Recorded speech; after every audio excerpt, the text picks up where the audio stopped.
សារ៉ាយមីក្រូនេះមានគុណសម្បត្តិយ៉ាងណាបើតាមគ្រូពេទ្យជំនាញផ្នែកអាហារូបត្ថម្ភនៅប្រទេសបារាំងសារ៉ាយមីក្រូនេះមានគុណប្រយោជន៍ច្រើនណាស់សម្រាប់សុខភាពមានផ្ទុកសារធាតុអាស៊ីតអាមីណេដ៏ចាំបាច់សម្រាប់ដំណើរការដ៏រលូនរបស់សរីរាង្គកាយនិងសម្បូរប្រូតេអ៊ីនខ្លាំងណាស់ក្នុងបរិមាណដល់ទៅប្រមាណ60ទៅ70%ភាពសម្បូរបែបនេះបានធ្វើឲ្យជាប់ឈ្មោះល្បីជាអាហារដ៏អស្ចារ្យពោរពេញទៅដោយអាហារូបត្ថម្ភសម្បូរជាតិដែកនិងវីតាមីនប្រភេទពពួក B ដូចជារ៉ែដែកឬក៏វីតាមីន B12 បន្សំនៃធាតុពីរនេះមានអំណាចដ៏ខ្លាំងក្លាទៅពង្រឹងប្រព័ន្ធការពារខ្លួនឲ្យបានរឹងមាំឲ្យឈ្នះលើរាល់គ្រប់ការប៉ុនប៉ងឈ្លានពានរបស់មេរោគមកពីខាងក្រៅសមត្ថភាពបំពន់ប្រព័ន្ធការពារខ្លួននេះមានសក្តិភាពខ្លាំងណាស់ក្នុងការប្រយុទ្ធប្រឆាំងនឹងរោគអាឡែហ្ស៊ីរលាករុនច្រមុះការសិក្សារបស់ក្រុមឱសថការីបារាំងចេញផ្សាយនៅក្នុងឆ្នាំ2016បានអះអាងថាសារ៉ាយមីក្រូនេះគឺជាឱសថធម្មជាតិប្រឆាំងនឹងជំងឺអស់កម្លាំងអាស្តេនីនិងការខ្សោយសុខភាពជាទូទៅដោយសារតែមានលក្ខណៈពិសេសនៃធាតុសកម្មពណ៌ខៀវបៃតងរបស់រុក្ខជាតិសារ៉ាយមីក្រូនេះមានគុណសម្បត្តិផ្នែកអង់ទីអុកស៊ីដង់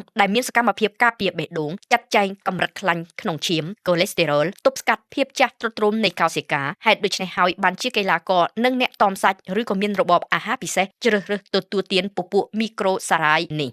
អ្នកចង់សម្រកទម្ងន់ក៏គួរតែទទួលទានសារ៉ាយតូចល្អិតនេះដែរពីព្រោះស្ពីរូលីនជាថ្នាំពៅបង្កើនថាមពលតែជួយឲ្យឆាប់មានអារម្មណ៍ឆ្អែតជាមួយនឹងសមត្ថភាពធ្វើមេតាបូលិកនិងសកម្មភាពរំលាយអាហារល្អអាចជួយទ្រទ្រង់ទំហំសាច់ដុំនិងសម្រួលការដុតបំផ្លាញជាតិខ្លាញ់នៅក្នុងខ្លួនទើបអាចទប់មិនឲ្យគីឡូឡើងចុះបានតាមរយៈការទទួលទានអាហារមិនតែប៉ុណ្ណោះជួនខ្លាំងណាស់នឹងការថែទាំសម្ផស្សក្រៅពីមាននាមជាអាហារសុខភាពសារ៉ាយមីក្រូនេះប្រៀបដូចជាជីជួយបណ្ដុះសក់ឲ្យដុះលូតលាស់បានលឿនល្អមានទម្ងន់ភ្លឺរលោងនិងក្រាស់ឃ្មឹកចំពោះអ្នកជួបប្រទះបញ្ហាជ្រុះសក់ឬក៏សរសៃសក់ឆ្មាស្រអាប់សូមសាកល្បងទទួលទានសារ៉ាយមីក្រូនេះចុះឯស្បែកក៏នឹងបានទទួលផលវិជ្ជមានឡើងភ្លឺរលោងទន់ល្មើយល្អដែរពីព្រោះបានទទួលការចិញ្ចឹមសើមពីសារ៉ាយមីក្រូនេះដែលមានសារធាតុសកម្មច្រើនជាអង់ទីអុកស៊ីដង់